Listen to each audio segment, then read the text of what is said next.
Picture this: cooling your entire house all summer with almost zero electricity. A machine with no compressor, no moving parts, running on nothing but heat. Sounds completely made up, right? Like something out of a sci-fi pitch meeting. Except it's not. This exact machine cooled the New York Stock Exchange back in 1903. It kept farmhouses cold in the 1930s on basically a cup of kerosene a day. And a version of it is probably humming away right now in the back of somebody's RV. No big deal. Nobody even thinking twice about it. Then in American homes, it just vanished. Erased so completely from common knowledge that we all just assume, without ever questioning it, that staying cool means a compressor and a brutal power bill every July. So what actually happened here? Why'd we stop cooling our homes with ammonia of all things? And who ended up cashing in the second we switched over to the box humming outside your window right now? Let's actually dig into this, because it's a wilder story than you'd expect, and the ending genuinely caught me off guard. Alright, so making cold without electricity is older than the power grid itself, and this whole thing kicks off with a chemist who nearly wrecked his own eyesight figuring it out by accident. Back in 1823, a young Michael Faraday, yeah, that Faraday, the guy from every physics textbook you've ever skimmed, was in a London lab heating up some weird compound sealed inside a bent glass tube. He wasn't even trying to invent refrigeration. He was just doing basic chemistry, trying to figure out how certain gases behaved under heat and pressure. And then he notices something strange. Some of these gases trapped in that sealed tube, when you heat one end, travel to the cold end and turn into liquid. And when you let that liquid evaporate again, it yanks a genuinely insane amount of heat out of everything around it, going ice cold in the process. At one point, the tube actually blows up in his face, messes up his eyes pretty badly. But somewhere in that chaos, he basically stumbled onto the exact principle every fridge and AC unit on the planet still runs on today, almost 200 years later. One of the gases Faraday liquefied that year? Ammonia. And ammonia turned out to be almost stupidly well suited for this trick. Evaporate it, you get intense cold. Compress it, or let it dissolve back into water, and you can run the whole cycle over and over, sealed shut, forever, nothing wearing out, nothing leaking. For about 30 years after that, this stays a lab curiosity, basically. Chemists know about it, but nobody's turned it into an actual tool yet. Then a French engineer, Ferdinand Carré, takes the same principle and builds an actual working machine out of it. In 1858, he develops a system where water absorbs the ammonia, patents it in France the next year, then in the US the year after. And this thing makes real ice in real quantity, not a couple of novelty cubes. By 1862, he's showing off a machine at the London exhibition that can crank out 200 kilograms of ice an hour, which for that era is a completely unbelievable number. Think about the timing on this. Decades before the electric compressor exists in any usable form. Decades before most homes even have electricity running to them, period. Carré's out here making ice in the middle of summer using nothing but fire, water, and ammonia's weird willingness to drag cold around with it. Now, the guy who actually shrunk this whole principle down to kitchen size wasn't even a scientist. He was a radio salesman, Powell Crosley Jr., a Cincinnati manufacturer people sometimes called the Henry Ford of radio, because he'd already made a fortune putting cheap radios into homes that never could have afforded one before. Crosley notices something every single electric refrigerator company is completely sleeping on. In 1925, only about 3% of American farms had electricity. Sit with that number for a second, because it's easy to blow past. 97% of American farms had zero electricity in the mid-1920s. Think about what that actually meant for an actual family living out there. The electric fridge is showing up in cities, humming along in nicely wired kitchens, being sold as the future of the modern home. But for millions of rural households nowhere near a power line, and those lines weren't coming for years, sometimes decades, that fridge was completely useless. These families were still keeping milk cold in a spring house, storing butter down in the cellar, watching meat go bad through the worst of summer, exactly the same way their grandparents did. So Crosley buys the rights to an absorption cooler patented by some inventor up in Toronto, and in 1928 starts manufacturing it under a name that nails the whole concept in 2 words: the Icy Ball. Sold for about $80, came with a small cabinet, and by Crosley's own numbers, moved 22,000 units in the first year alone.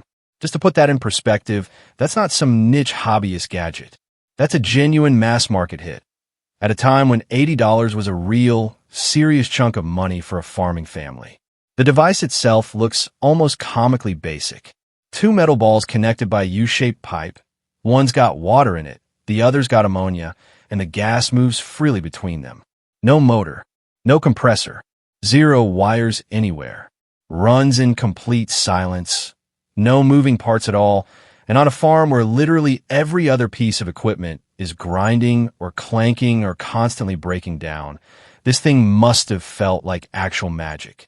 And here's what the ads leaned on hardest, printed right across the page in big letters. The whole setup runs on about a cup of kerosene, charged up each morning before you head out to the fields, giving rural families the exact same cold storage a city kitchen had for roughly 2 cents a day. This wasn't some carnival gimmick. It was a real, genuine mass-market product exported to France, Germany, Switzerland, all over. For a few short years in the late 20s, the future of refrigeration genuinely looked like it might not need the power grid at all. Okay, so how does burning kerosene end up making something colder instead of hotter? This is the clever bit, and it's worth slowing down for, because it feels backwards until you actually see the mechanism play out. The core pair in every version of this system, from a farmhouse Icy Ball all the way up to a modern industrial chiller, is ammonia and water. Ammonia dissolves into water almost greedily, kind of like sugar vanishing in a hot tea. The entire cooling cycle is basically the process of forcing them apart, then letting them rush back together over and over. Starts with heat. You apply a flame, a burner, whatever hot source you've got, to a chamber of ammonia-heavy water.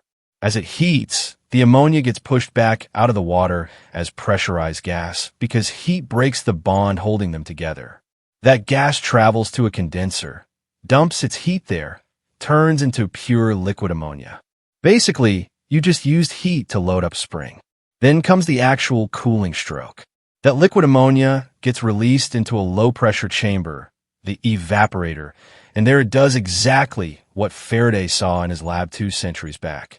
It evaporates, and evaporating ammonia is aggressively heat-hungry, ripping heat out of everything nearby as it turns back to gas. Run a room's air across that freezing evaporator and boom, you've got air conditioning. The heat that used to be sitting in your room is now trapped inside ammonia gas, which drifts back off to dissolve into its waiting water again, ready to start the whole loop over. Notice what's completely missing from this. No compressor doing the mechanical grunt work an electric motor would normally handle. Heat itself is the engine running the whole show. And the only thing this machine actually eats is a source of warmth, fuel, waste heat, or even straight-up sunlight, none of which need a single wire. Here's the part that genuinely surprised me digging into this. This wasn't some cute rural curiosity that stayed stuck in a farmhouse kitchen forever.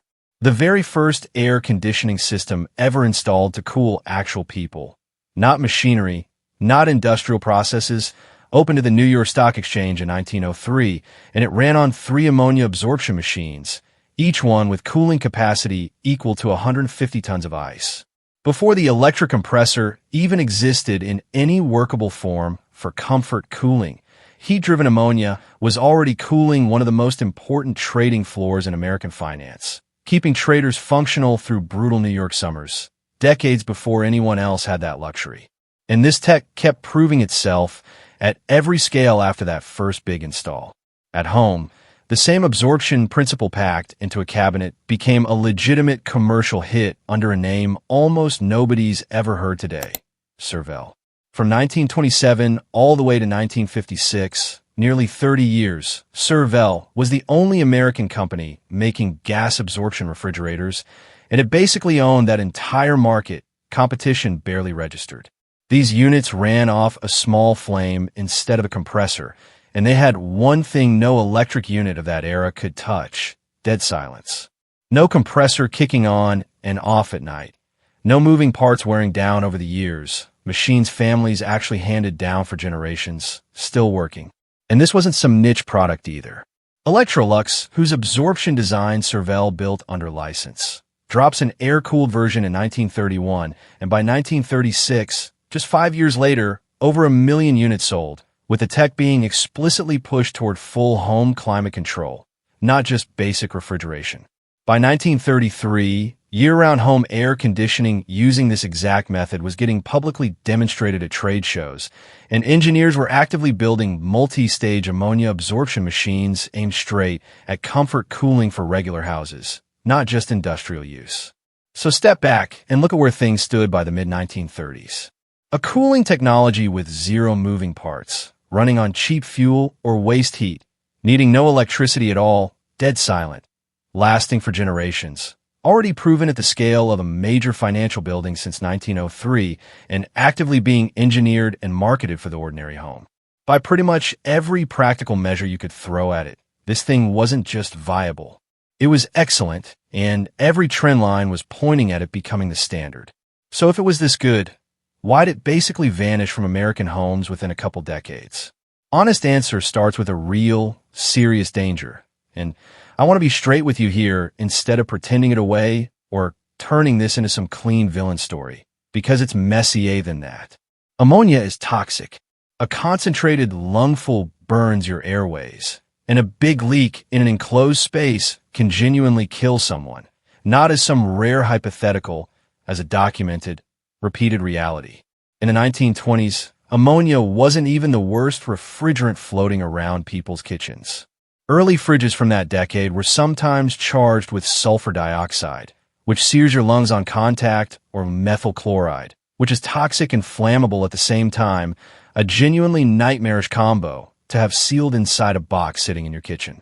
These chemicals were sealed inside machines in homes across the country, and the seals of that era weren't exactly manufactured to today's standards. There are documented cases from the 1920s of families getting sickened, and sometimes killed, by refrigerant quietly leaking while they slept, no warning until it was too late. The public anxiety of the era wasn't some overblown panic either. It was grounded in real events. On May 15, 1929, a fire involving nitrocellulose X-ray film released a toxic yellow-brown gas through the Cleveland clinic that killed 123 people, some collapsing at their desks within minutes, others dying days later from what they'd already inhaled before anyone realized what was happening. That specific disaster had nothing to do with refrigerators. It was flammable film stock. But it burned the idea of invisible toxic gas silently leaking through a building's ducts and killing people where they stood straight into the public imagination and into regulators' minds, right as people were already nervous about the chemicals sitting quietly in their own kitchens. So the case against these old refrigerants wasn't invented or blown out of proportion. It was real, and it was genuinely urgent. A technology relying on toxic, sometimes flammable chemicals sitting inside millions of ordinary homes was a legit public safety problem that needed a legit solution. I'm not going to sit here and tell you the gas fridge was some innocent victim of pure corporate greed, because that wouldn't be honest. The danger was completely real, and something had to change. But here's where it gets messy, and this is the part that tends to get quietly left out whenever this story gets told. In 1928, General Motors has a problem. Its refrigerator division, Frigidaire, is losing money, and the toxic refrigerants scaring the public are a real, measurable roadblock to selling cooling into every American home, which is exactly what GM wants to do. So GM's research chief hands the job to a brilliant, famously reckless chemist named Thomas Midgley Jr., the mission being, find a refrigerant that's neither poisonous nor flammable and kill this safety problem for good. In 1928, Midgley's team demonstrates a new compound, a chlorofluorocarbon, showing off just how stable and apparently non-toxic it is in the lab. And then comes the showmanship, because Midgley absolutely gets the power of a good spectacle. At the 1930 meeting of the American Chemical Society, in front of a room full of his peers, Midgley walks on stage with a lit candle, inhales a full lungful of the new gas straight up, and calmly exhales it right across the open flame, snuffing it out clean. Message to that room? Completely unmistakable. won't poison you, won't burn you. He calls it Freon. And here's the decision that quietly shapes the next 80 years of how America stays cool. In 1930, General Motors and DuPont team up and form a company called Kinetic Chemicals, specifically to produce and sell this new refrigerant. Two of the most powerful industrial companies in the entire country now control a patented proprietary refrigerant and have a massive, ongoing financial reason to get it into every single American home as fast as humanly possible. It wasn't even close to a fair fight after that. Within 5 years, Frigidaire and other manufacturers running on Freon blew straight past the competition, selling more than 8 million refrigerators.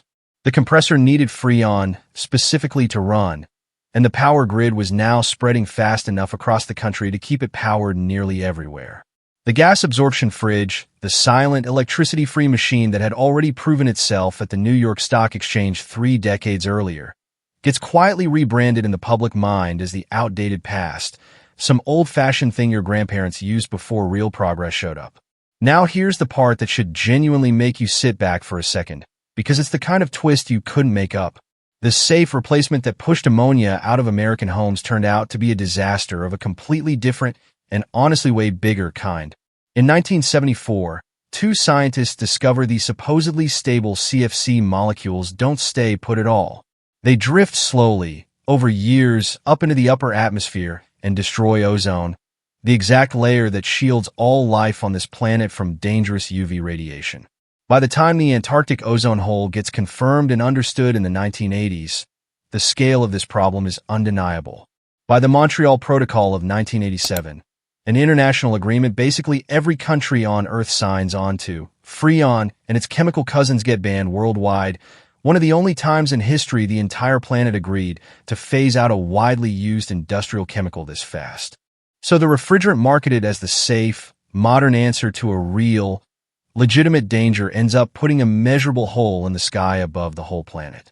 The old ammonia tech didn't lose the market because it failed on its own technical merits. It lost because it was simply less profitable for a pair of corporations who happened to own the patented alternative and who had every financial reason on Earth to make sure that alternative won, whatever it ended up costing the planet decades down the line. Here's where this tech quietly still lives today, because honestly it never actually disappeared. It just got pushed out to the edges, to the places the power grid never reached, and to buildings too big or too specialized to cool cheap any other way. If you've ever owned a camper or an RV, you've probably already used the Icy Ball's direct descendant without even realizing it. The fridge built into the back of most RVs runs the exact same ammonia water absorption cycle, powered by a propane flame, often with zero electricity involved, which is exactly why it's there in the first place, miles from the nearest outlet, quietly keeping food cold in the middle of nowhere.